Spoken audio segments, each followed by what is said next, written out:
El Evangelio de Marcos,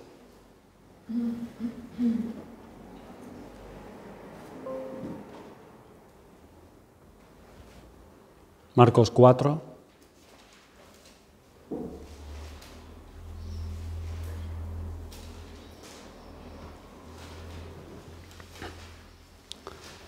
He titulado este sermón Jesús, esperanza de los que no tienen esperanza.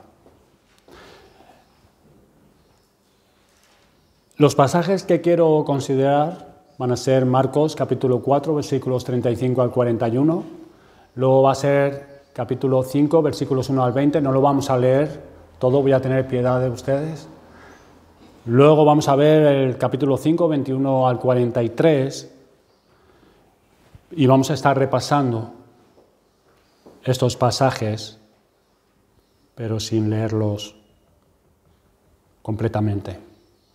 Hoy tenía que predicar el último sermón acerca de la comunión de los santos.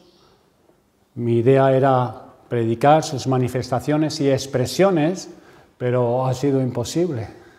No he podido. Como si estuviese en una pequeña embarcación, el viento no ha sido propicio y me he encontrado varado sin poder avanzar. Totalmente perdido, sin llegar a ningún lugar. Esto les sucede algunas veces a los pastores y predicadores. Y he de confesarles que es algo muy angustioso comprobar que no avanzas, que no tienes nada más que unas pocas ideas sin definir ni ordenar, y que es viernes al mediodía, que el tiempo transcurre y que el domingo está más cerca que cuando comenzaste la semana y estás ordenando las ideas y esbozando el sermón. He escogido estos pasajes porque vamos a considerar 4 sucesos cronológicos en que se vio envuelto Jesús con sus discípulos. Uno de ellos es con los propios discípulos, luego es con un endemoniado, con una mujer enferma y unos padres desesperanzados por la muerte de su hija. Por eso he titulado este sermón, Jesús, esperanza de los que no tienen esperanza. Y hay una sucesión, un orden en ellos, y coincide con los evangelios de Mateo y Lucas también. En mi deseo y oración, que sea de bendición para todos nosotros, al extraer las enseñanzas y las aplicaciones para nuestra alma. El primer suceso es en el pasaje acerca de la tempestad. Jesús calma la tempestad, son los versículos 35 al 41. Es el pasaje que todos conocemos muy bien. Sobrevino a la barca donde se hallaba Jesús y por lo menos a algunos de sus discípulos una tormenta muy grande. Y en el primer versículo leemos, en el versículo 31, aquel día, cuando llegó la noche, les dijo, pasemos al otro lado. Cuando Marcos dice aquel día, se refiere a ese mismo día. Y echando una mirada atrás, si miras para el capítulo 4, vemos a Jesús durante ese día trabajando en la obra que vino a hacer. Se reunió, nos dice el capítulo 4, que tanta gente alrededor de él, que fue necesario que entrara en una barca, que se sentara en ella y a una distancia en el mar enseñara a la multitud.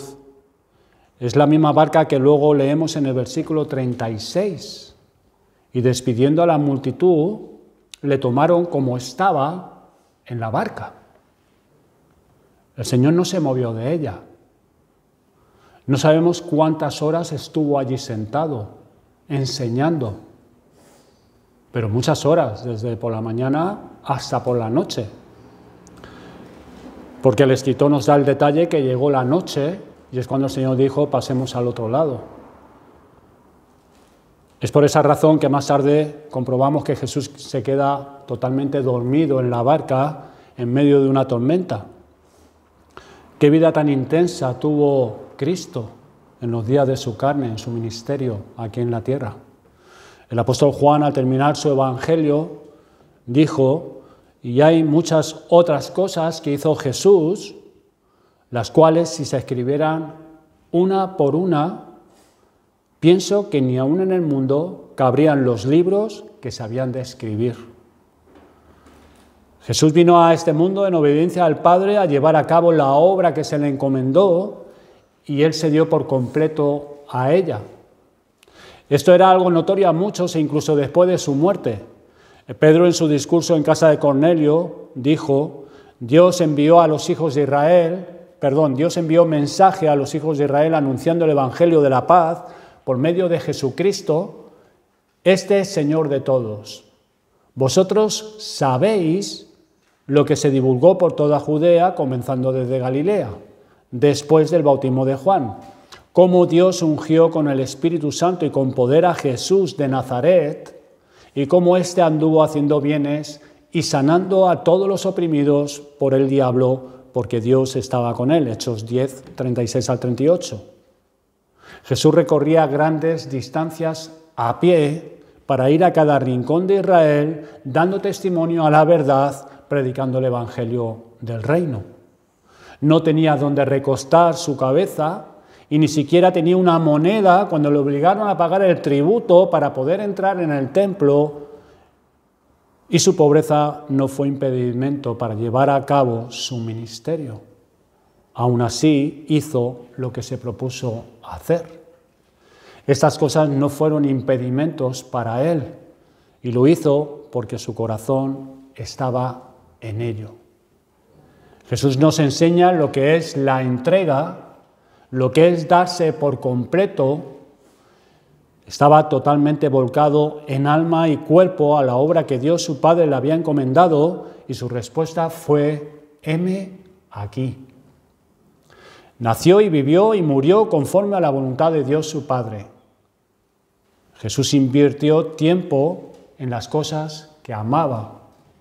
Amaba a Dios su Padre, amaba y se deleitaba en la ley de Dios, amaba a los hombres, y las personas se acercaban a Él por su humildad y por la compasión y misericordia que Él mostraba hacia los que sufrían. Nosotros invertimos tiempo en las cosas que amamos. ¿En qué inviertes tu tiempo? ¿En qué cosas estás invirtiendo tu tiempo? Jesús dijo: porque donde está vuestro tesoro, allí estará también vuestro corazón. Tenemos el ejemplo de David. Él amaba la palabra de Dios. Él dijo en una ocasión: y me regocijaré en tus mandamientos, los cuales he amado. Alzaré asimismo mis manos a tus mandamientos que amé, y meditaré en tus estatutos.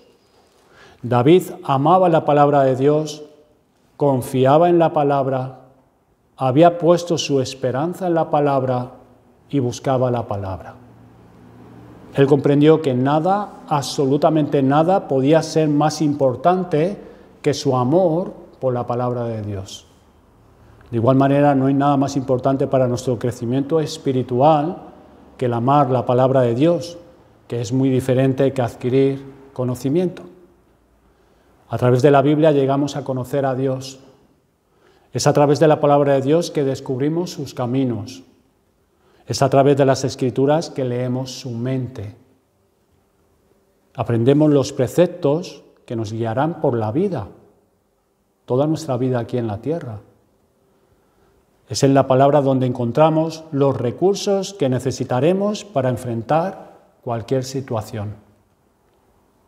La exhortación es que si Cristo se dio así por nosotros, hemos de darnos por completo a Él.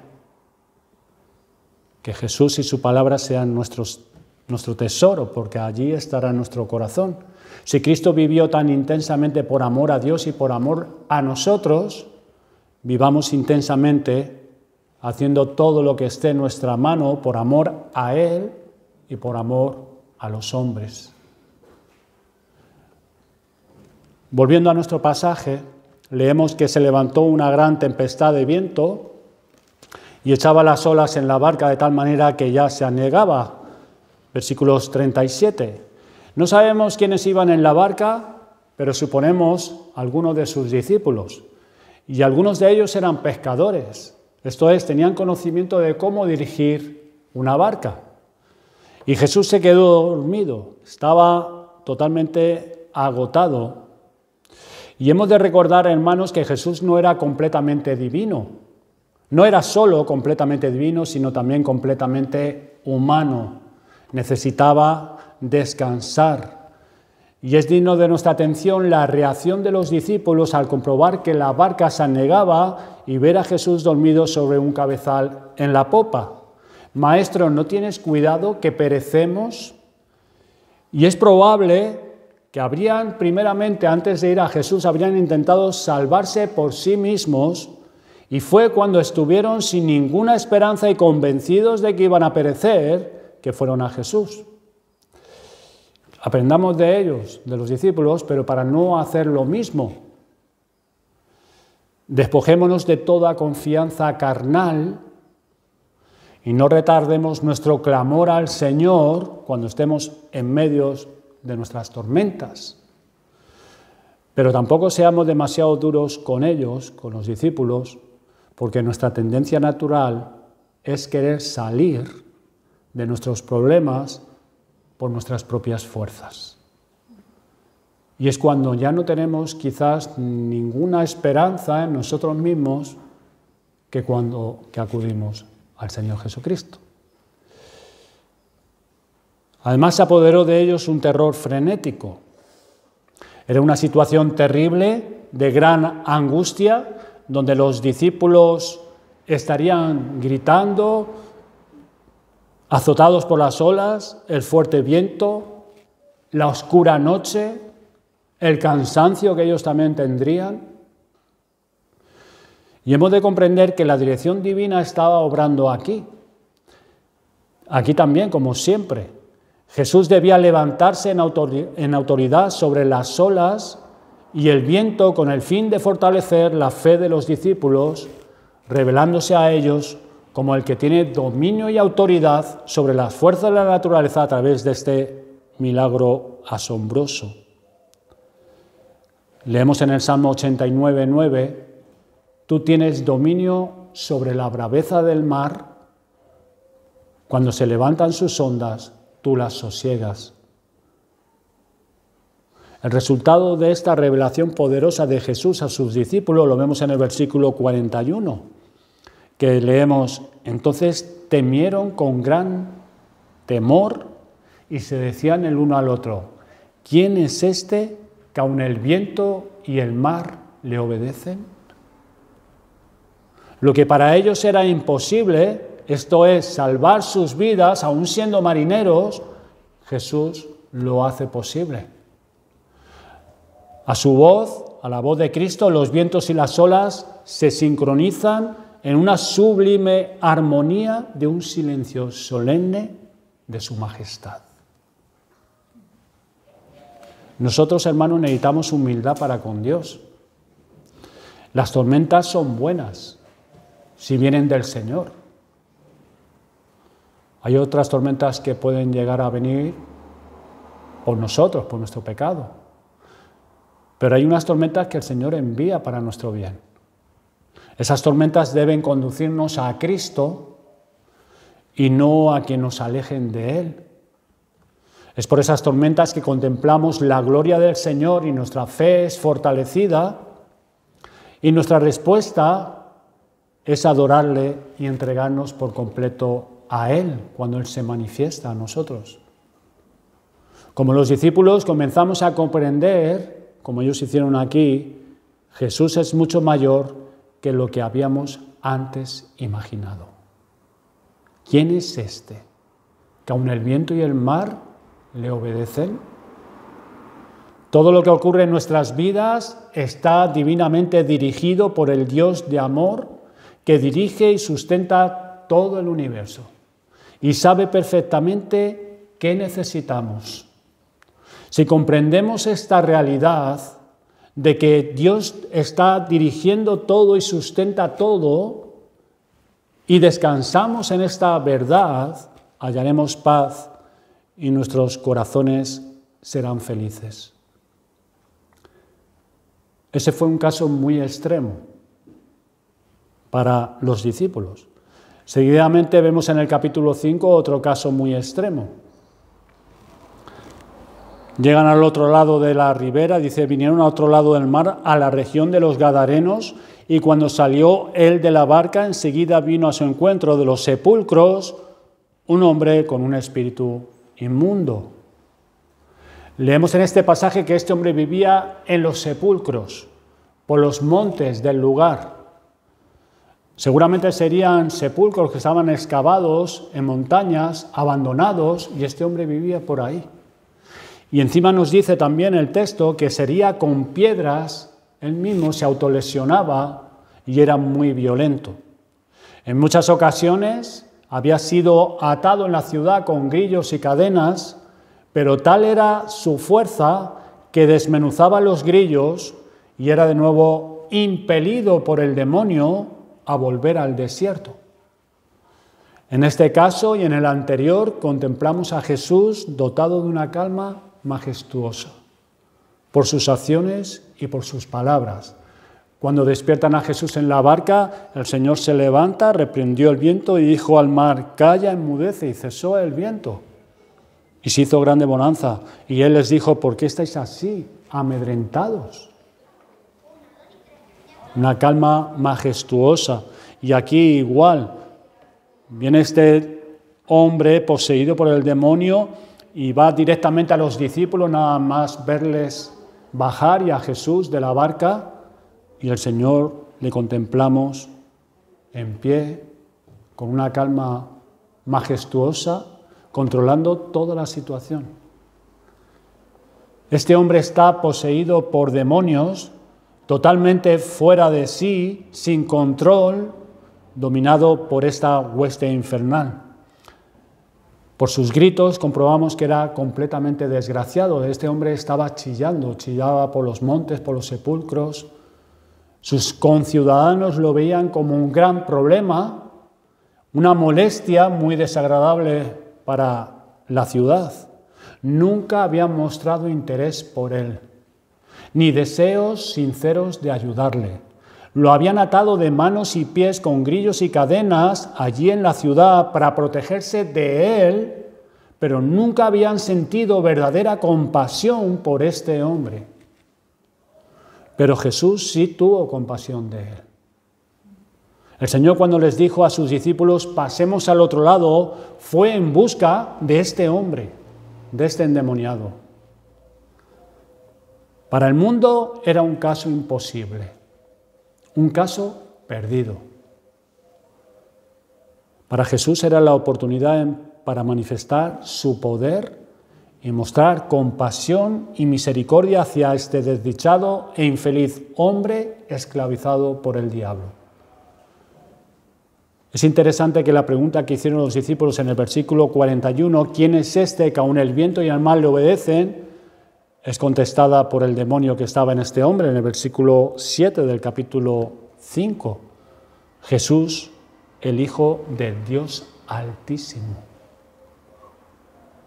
También es interesante cómo en los evangelios se nos presenta claramente la autoridad de Jesús sobre estos demonios.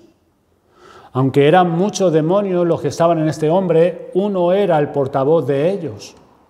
Y pide permiso a Jesús para que pueda salir del hombre y poder entrar en los cerdos. Nos dice en el versículo 12, y le rogaron los demonios, diciendo, envíanos a los cerdos para que entremos a ellos. Y sin este permiso los demonios no hubieran podido entrar en los cerdos nunca. Ellos piden permiso a Cristo. Jesús les da permiso y los demonios salen del hombre entrando en los cerdos y salen corriendo, cayendo por el precipicio al mar donde son ahogados.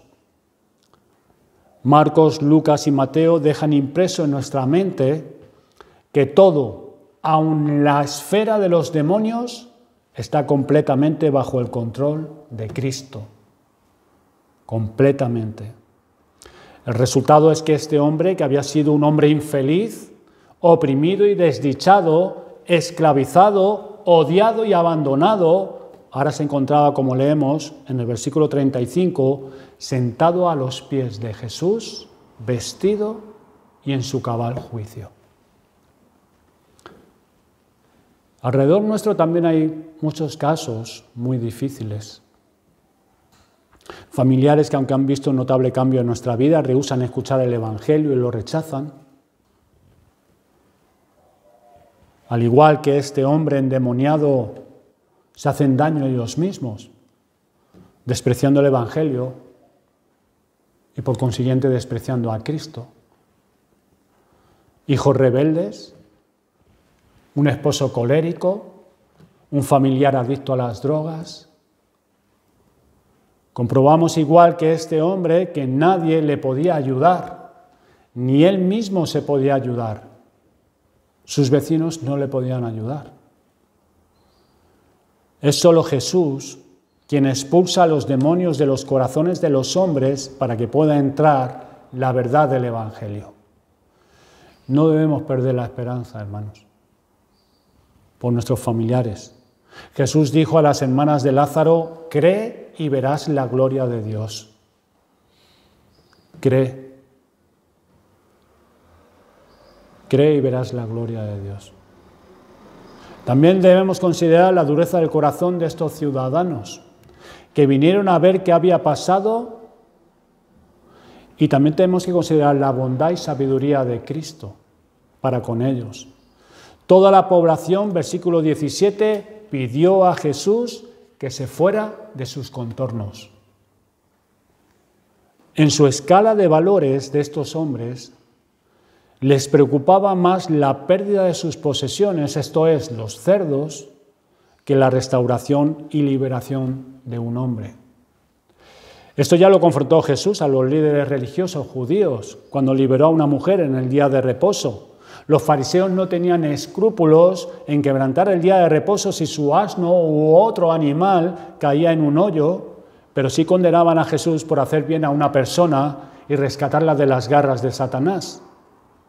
En nuestros días, por el egoísmo y la bajeza moral en la que se encuentra la humanidad, el hombre sin Dios, éste desprecia la vida de sus semejantes. No hay ningún valor para él la vida. Y valora y aprecia más la vida de un perro que la vida de un ser humano. Por esa razón nuestra sociedad anda como anda. Pero hermanos, ¿acaso estos hombres no debían haberse alegrado porque este hombre que antes estaba fuera de sí estuviera sentado a los pies de Jesús? Viendo a este hombre completamente liberado y en su cabal juicio, ¿no debían haber traído a todos sus enfermos a los pies de Jesús para que fuesen sanados? Deberían haber convencido a Jesús para que se quedara con ellos más tiempo enseñándoles las verdades del reino de los cielos, como en aquella ocasión salió al encuentro de Jesús toda aquella aldea de Samaria, cuando la mujer samaritana le dio testimonio diciendo: me dijo todo lo que he hecho. Y en aquella ocasión salió toda la aldea y se quedaron con el Señor, pero no lo hicieron en esta ocasión.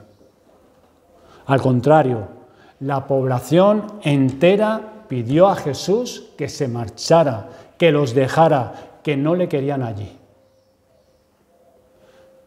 Y sus corazones deben haber sido muy duros, de veras, después de haber visto lo que habían visto. Jesús, ante la petición de la multitud, decide irse de esos contornos. ¿Pero significa esto que su salida fue completa y absoluta? No, por lo que vemos a continuación. Miren el versículo 18 y 19. Dice: al entrar él en la barca, el que había estado endemoniado le rogaba que le dejase estar con él, mas Jesús no se lo permitió, sino que le dijo: vete a tu casa, a los tuyos, y cuéntales cuán grandes cosas el Señor ha hecho contigo y cómo ha tenido misericordia de ti. Fíjense que el Señor había concedido la petición de los demonios, había accedido a marcharse ante la petición de estos ciudadanos del lugar, pero ante la petición de este hombre a seguirle, se la niega. Qué extraño. Jesús mismo prestó oídos a la terrible petición de la gente de ese lugar a que se marchara. Pero en su bondad y sabiduría les dejó un misionero, uno de su propio pueblo, el hombre que el Señor había sanado. Qué bondad del Señor, qué compasión, qué amor el de Cristo, qué bondad hacia aquellos que le rechazaron, qué sabiduría tuvo el Señor al dejarles a este hombre en medio de ellos. Ellos le decían, vete de aquí, no te queremos aquí, márchate, no te queremos en nuestros contornos. Ante la petición de este hombre a permitir seguirle, Jesús pudo acceder, que viniera con él, que siguiera a Cristo. Pero era mejor que quedara allí, que este hombre quedara allí. Qué amor del Señor, ¿eh? Cómo le rechazaron, cómo le despreciaron, era un estorbo para ellos. Es una lección para nosotros también, ¿eh? Amar a pesar de.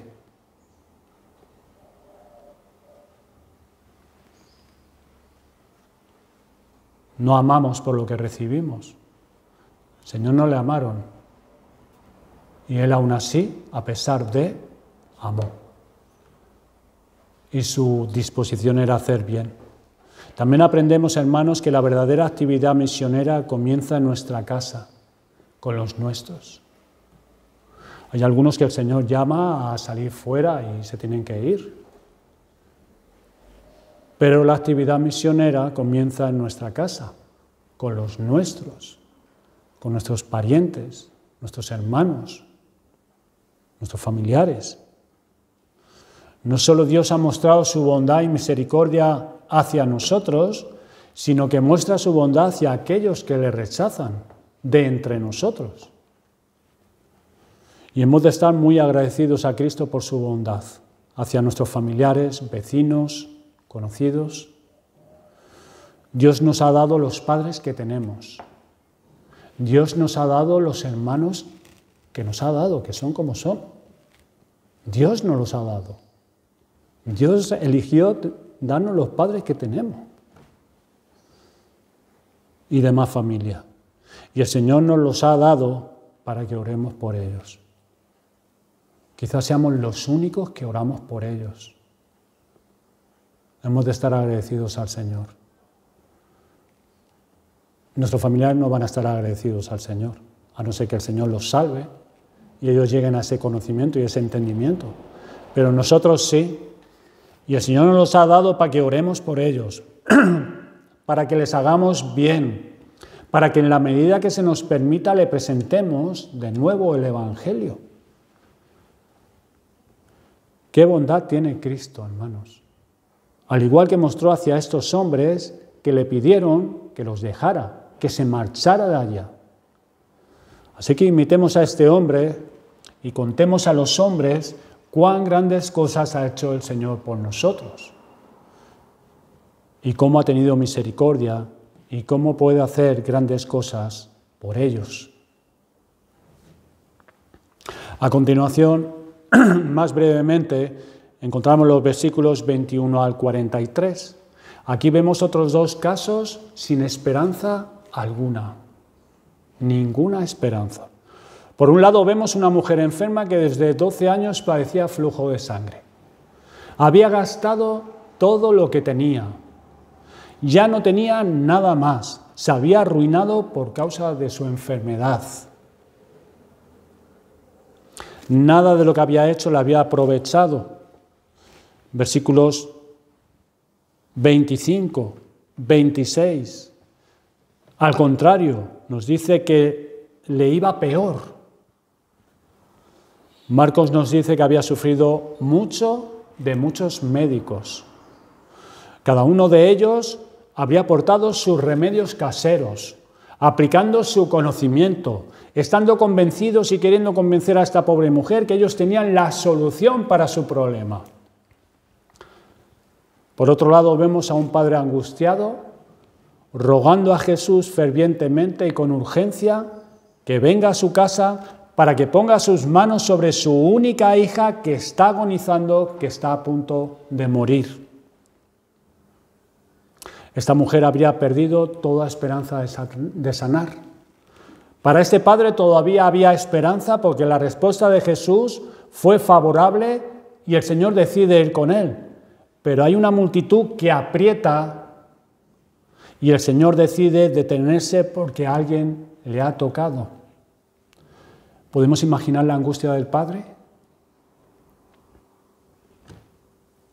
La esperanza de este padre recibe un golpe mortal cuando vienen a él diciendo: tu hija ha muerto, no molestes más al maestro.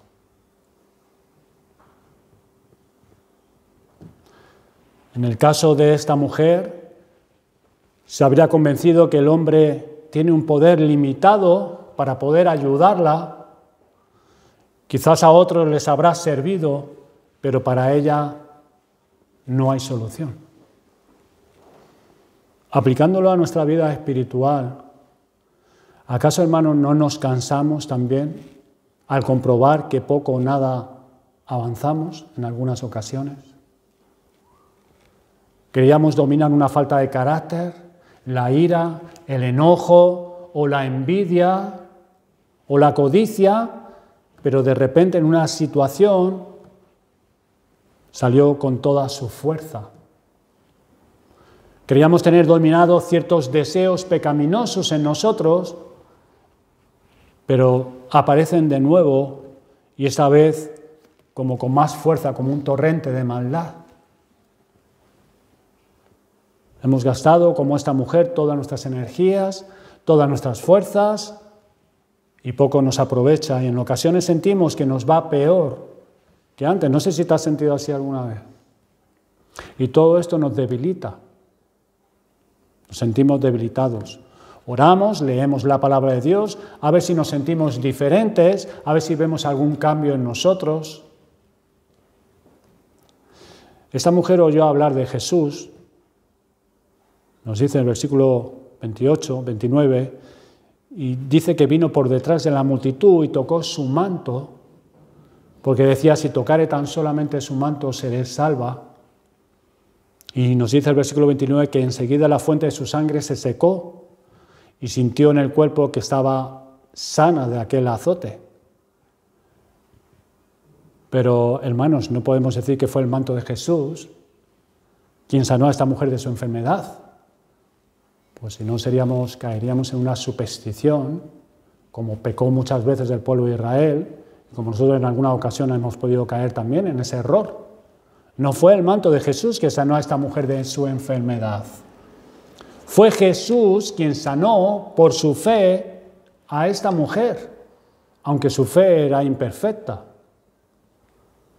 No son los medios que están a nuestro alcance por los cuales seremos restaurados y librados de nuestros azotes interiores, sin un estrecho contacto personal con Cristo a través de los medios. Pero no son los medios en sí mismos, es Jesús, es Cristo. Lo que esta mujer estuvo buscando, sin obtenerlo durante 12 años, lo encontró teniendo un encuentro personal con Jesús. Necesitamos estar unidos a Jesús, necesitamos recibir su vida, su poder y saber y creer que Él es nuestro refugio y nos sentimos amparados cuando nos arropamos con su gracia y misericordia. Pero es Jesús. Tener comunión con Él cada vez más y mejor. Los medios son muy buenos, pero es Cristo, no son los medios en sí. Jesús tiene todo dominio y poder sobre toda enfermedad y sobre todo azote de maldad. Muchas personas que no son creyentes atraviesan por depresiones, han gastado mucho en buscar curas a sus temores, ponen su esperanza en terapias, pero muy pocos o ningún beneficio obtienen. Hombres y mujeres pierden la esperanza de vivir. Nosotros no podemos cambiarlas, pero sí podemos hablarles de Jesucristo y decirles que Él sí puede, que Jesús es poderoso para hacerles nuevas personas. Y por último, el caso de la hija de Jairo. Su hija falleció, murió. El mensajero fue muy directo con el padre, seguramente le conocería, tendría amistad o sería un pariente, y le dijo: tu hija ha muerto, no molestes más al maestro. Un poco duro.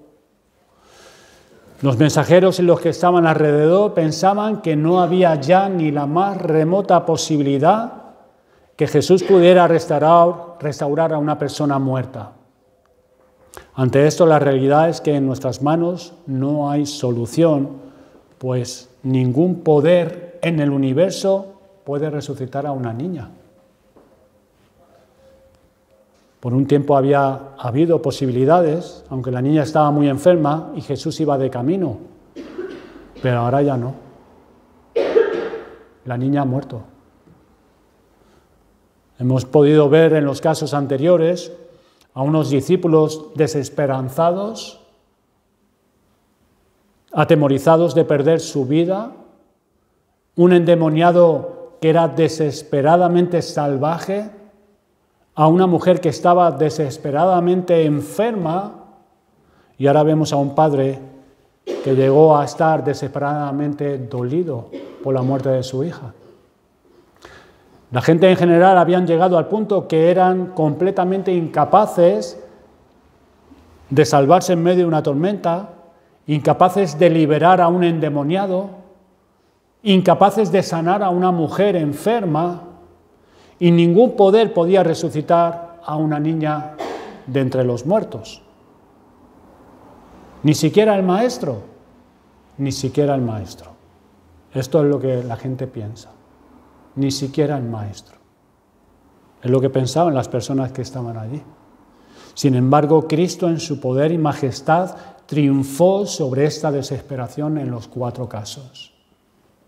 Salvó a sus discípulos, haciendo callar al mar y a los vientos y traerlos a tierra firme. Echó fuera a los demonios y transformó al endemoniado en un misionero. Sanó a la mujer y perfeccionó su fe. Y para asombros de todos, resucitó a la niña, volviéndola a la vida. Y especialmente hemos de considerar el hecho, hermanos, de que no solamente se revela el poder de Cristo aquí, sino más importante aún, su compasión. La compasión de Cristo. Su corazón compasivo queda al desnudo. Así que la lección para nosotros es: da tu corazón al maravilloso Salvador. Dale tu corazón. Démosle nuestro corazón a Él. Nosotros los creyentes un día también tendremos que atravesar el río de la muerte. Es algo que tenemos que experimentar todos, es una realidad. Todos los que estamos aquí vamos a morir. Cuando Jairo oye que su hija ha muerto, tiene miedo. En ese momento no le es fácil echar fuera el temor. Lo natural es lo que él está viviendo, lo que él está sintiendo. Mi hija ha muerto. Pero hay una sola forma de hacerlo, y es creyendo firmemente en la presencia, las promesas, la compasión y el poder de Dios en Cristo. Jairo debe creer lo que Cristo le ha dicho, que su hija muerta será traída de nuevo a la vida. Y así nosotros debemos seguir creyendo, hermanos. Nosotros vamos a morir, pero tenemos promesas de parte del Señor. Vamos a volver a vivir eternamente. En Hebreos capítulo 2, versículo 14 al 15, dice: así que, por cuanto los hijos participaron de carne y sangre, Él, Cristo, también participó de lo mismo, para destruir por medio de la muerte, de su muerte, al que tenía el imperio de la muerte, esto es, el diablo, y librar a todos los que por el temor de la muerte estaban durante toda la vida sujetos a servidumbre. El Señor resucitó, es primicia de los que resucitaron, y nosotros resucitaremos también. Hermano, ya que nos encontremos en tormentas o luchando ferozmente contra las pasiones y los deseos de nuestra carne, o a la enfermedad física que podamos también afrontar, o cuando tengamos que atravesar, como dice la palabra de Dios, el valle de sombra de muerte, seamos hallados en Cristo, confiando en sus promesas, en su compasión y en su poder. Pero aquellos que no se han entregado a Cristo, ¿cómo podrán avanzar en medio de las tormentas de la vida? ¿A quién clamarán para que les ayude cuando se hundan en esas pruebas? ¿Con qué poder o fuerza podrán dominar y atar las pasiones y deseos que dominan y batallan en su mente y en su alma? ¿Qué confianza tendrán cuando estén en el lecho de muerte, enfermos? ¿A qué promesas se podrán agarrar? ¿Qué seguridad tendrán? ¿Cómo enfrentarán esa realidad? Hoy has visto lo que Jesús es capaz de hacer por su poder, pero espero que también hayas podido ver la bondad de Cristo, su compasión, su misericordia, para que nosotros le imitemos también en los tratos personales unos con otros y con todos los hombres. Fortalezcámonos, hermanos, en las promesas del Señor. Creamos solamente en Él. Creamos y veremos la gloria de Dios. Amén.